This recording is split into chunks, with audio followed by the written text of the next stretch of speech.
Sí, bueno, la verdad es que me gustaría comentar que los libros son algo que puede salvar la mente, el alma, la capacidad de resiliencia quizás de todas las personas, pero particularmente de las personas sordas. Los libros tienen esa facilidad en que necesitamos que podemos usar nuestros ojos, nuestra mente para poder conocer el mundo. Y lo mismo yo creo que pasa con las otras personas, que solamente hay que cambiar el medio por el cual accedemos al mundo y para nosotros son los ojos. Y yo creo que los libros son mi primer amor desde que aprendí a leer, cuando mi mamá me enseñó más o menos como a los 4 años ya sabía leer. Dos libros que estoy leyendo ahora, bueno, estoy leyendo varios al mismo tiempo, pero los que quiero destacar en el marco de este proceso constituyente, en el marco de esto de pensar cuáles podrían ser mis debilidades como constituyente, empecé a decir, bueno, voy a leer a los economistas. Yo que he sido la más mala, la peor para las matemáticas, para mí economía es símbolo de matemáticas y de nada más, pero a través de estas lecturas he descubierto de que no es así, no es solamente matemáticas, es psicología, es pensamiento, y estoy leyendo bueno, no sé cómo pronunciarlo bien, pero se dice a Jahun Chang, ¿sí? Además, Ahun Chang, que sí, es un economista coreano, ¿sí? Es un economista coreano y que escribió un libro muy interesante el año 2011 que se llama 23 cosas que no te dicen sobre el capitalismo.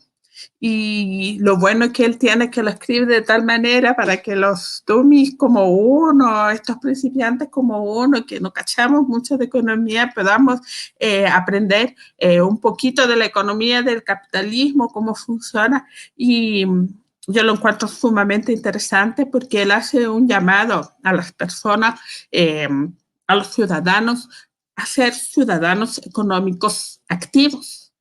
¿Qué significa? O sea, wow, ciudadanos económicos activos. Porque normalmente las personas, digamos, la mayoría de los ciudadanos, ¿cierto? Nos dicen economía y nos suena a palabra de terror, ¿cierto? Del terror, pensar, nos imaginamos matemáticas, estadísticas, ¿cierto? Nos imaginamos gente hablando de, no sé, del PIB y sentimos de que es un tema que no podemos dominar, que es de pero él no lo presenta de esa manera. Es sumamente interesante cómo él te empieza a explicar estas 23 cosas, lo que se dice acerca del capitalismo y lo que te cuentan sobre el capitalismo y cómo esto no es verdad.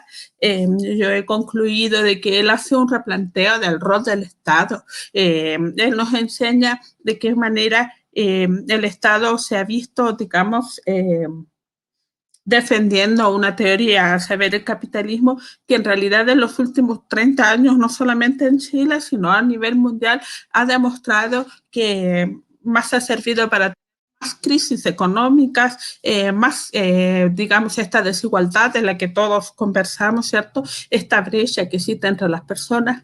Y de hecho, él ahora último ha hecho varios como comentarios respecto a la pandemia y ha señalado de que hemos aprendido el replanteo en la pandemia del consumo material. Es decir, en pandemia, cuando estuvimos encerrados esos 6 meses que no íbamos a ninguna parte, por primera vez nos dimos cuenta de cuántas cosas gastábamos dinero y que era absolutamente innecesario mientras estábamos en pandemia. Cuánto de esos gastos, de ese gasto es un gasto social para lucir, para aparentar, para hacer creer que somos algo más, pero que en realidad no es necesario, no es esencial, no es algo que realmente necesitemos en nuestra vida. También él habla de la valoración que tenemos que hacer del trabajo esencial. En este minuto también todos como seres humanos nos estamos planteando cuáles son los trabajos esenciales, las profesiones esenciales, las cosas que realmente necesitamos, andamos, ¿cierto? Por mucho tiempo se ha hablado de la innovación se ha hablado de la innovación como algo que, como digamos, como extracurricular. Cuando decimos tecnología, desarrollo, innovación, extracurricular. ¿Por qué? Porque nuestro Chile vive en una economía extractiva donde las riquezas han estado concentradas, y todos lo sabemos, en el 10%, digamos, de los altos salarios, en el 1% ha estado concentrada la empresa extractiva, y digamos, se ha despreciado el rol que tienen en este caso los empresarios que apoyan la innovación y el desarrollo, y este autor ha estado por mucho tiempo defendiendo esto. Yo lo encuentro sumamente interesante porque él plantea de que, por ejemplo, cuando hablamos de los impuestos al extractivismo, hay que ponerle los mayores, los más altos, los más pesados impuestos. Se hablan de impuestos entre el 50 y el 70% de las utilidades. Y caso de los empresarios que tienen, digamos, que son emprendedores, la innovación, el desarrollo, se pueda en este minuto poder destinar un impuesto mucho más bajo para fomentarlo. Se habla de 15% del impuesto para estos empresarios. Entonces, cuando nosotros empezamos a discutir en Chile, es cierto, hay muchos empresarios que se asustan, mucha gente que tiene sus pequeñas empresas que se asustan cuando conversamos de la nueva constitución, pero realmente no es así, ¿cierto? Nosotros estamos apelando a este extractivismo, a esta contaminación del medio ambiente, a esta priorización sobre la ganancia digamos, y la concentración de la riqueza. Nos oponemos a esas cosas, no al desarrollo ni a la innovación. Entonces, este autor plantea de que esta discusión también de que si el Estado debe ser más grande, más pequeño, y él dice, no, da lo mismo. Dinamarca es un estado, ¿cierto?, de bienestar, es pequeño. Corea es un estado que más parecido, digamos, al chileno, es un estado, pero al mismo tiempo ambos digamos, economías funcionaron muy bien durante la pandemia, lo controlaron muy rápido, tomaron decisiones eficientes. Ahora, el abordaje entonces que tenemos que hacer tiene que ser pragmático. Él, de alguna forma, otras cosas que he aprendido, los países desarrollados desarrollan mucho una economía de servicios, pero cuando hablamos de servicios, estas cosas que no son tangibles, ¿cierto? Pero él plantea que nosotros, como países en vías de desarrollo, no podemos permitir la desindustrialización. Debemos seguir fomentando la creación, la elaboración, el desarrollo. No podemos pasarnos a una economía de servicios. Recordemos de que es la exportación, las cosas que nosotros como país seamos capaces de producir, la exportación va a permitir hacer subsistir nuestra economía.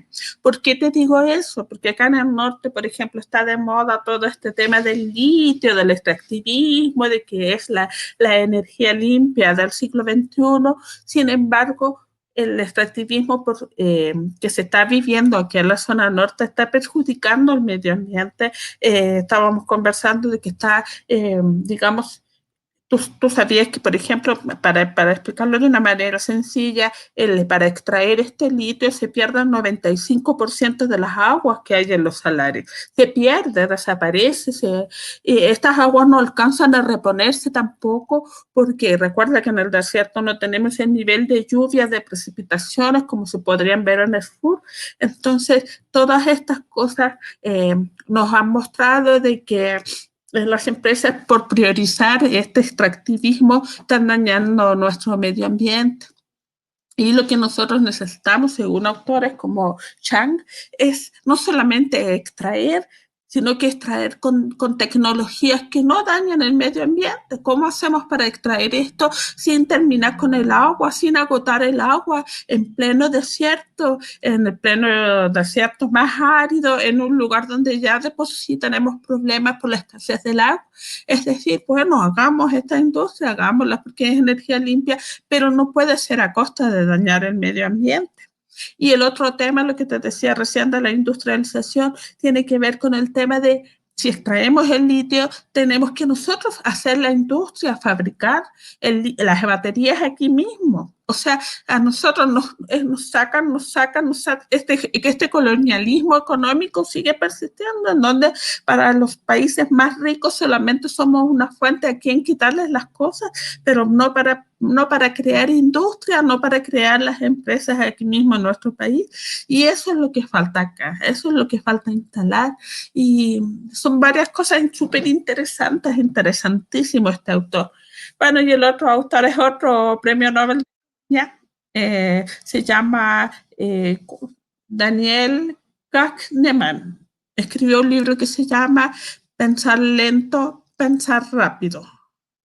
Pensar lento, pensar rápido. Él ganó el premio de economía. Él hizo su investigación, se basó en toda esta temática de la toma de decisiones en tiempos de incertidumbre y aplicó su investigación sobre la toma de decisiones en contextos de incertidumbre a la economía, a las finanzas.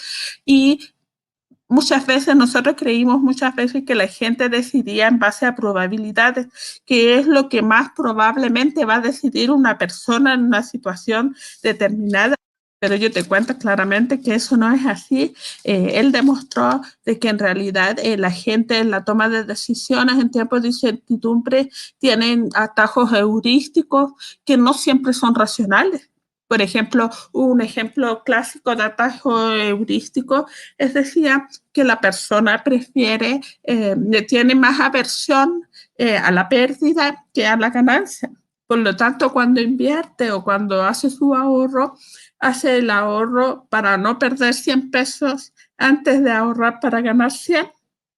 Estamos dispuestos a conservar lo que tenemos, pero no perderlo, en vez de tener lo que tenemos con la posibilidad de ganar más. O sea, son decisiones básicas que nosotros tenemos en la casa, ¿cierto? Y él lo aplica mucho a distintos ámbitos de las conductas. Hoy me encanta porque él en su libro te pone ejemplos. Por ejemplo, te dice, Arica está en el norte de Chile, Chile limita con Perú, el pollo tiene 4 patas. Entonces tú dices, te va diciendo afirmaciones y uno dice, ah, sí, sí, sí. Después, oye, no, pero si los pollos tienen 2 patas nomás.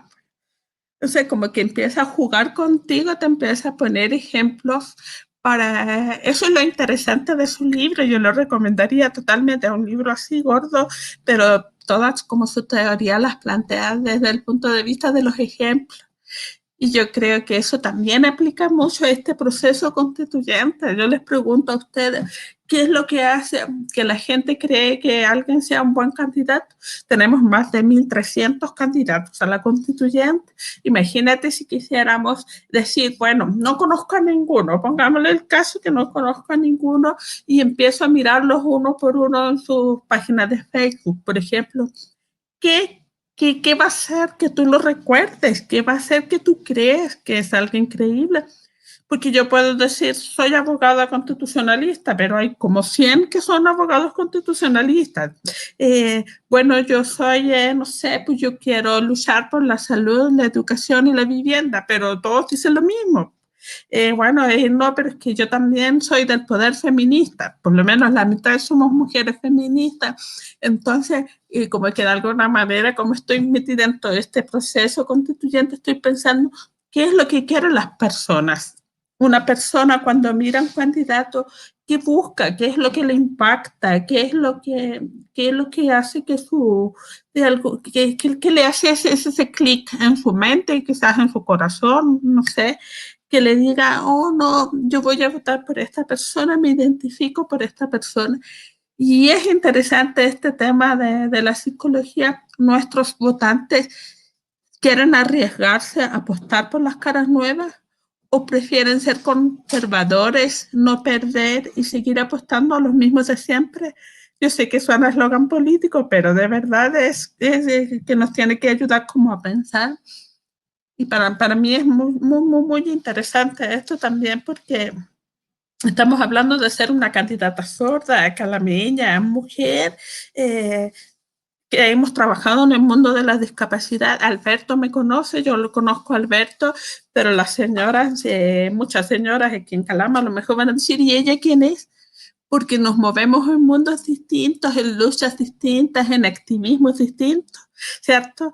Para trabajar por el mundo de las discapacidades es un trabajo a tiempo completo. Tú estás todo el tiempo luchando y explicando, incidiendo una, otra. Entonces no tienes como mucho tiempo como para a lo mejor desarrollarte o participar en otros grupos sociales. El nuestro es el mundo de la discapacidad, el mundo de las personas sordas. La pregunta es, ¿cómo hacemos que la gente, digamos, nuestros votantes, entiendan la larga historia de lucha, la larga historia que nosotros hemos llevado adelante?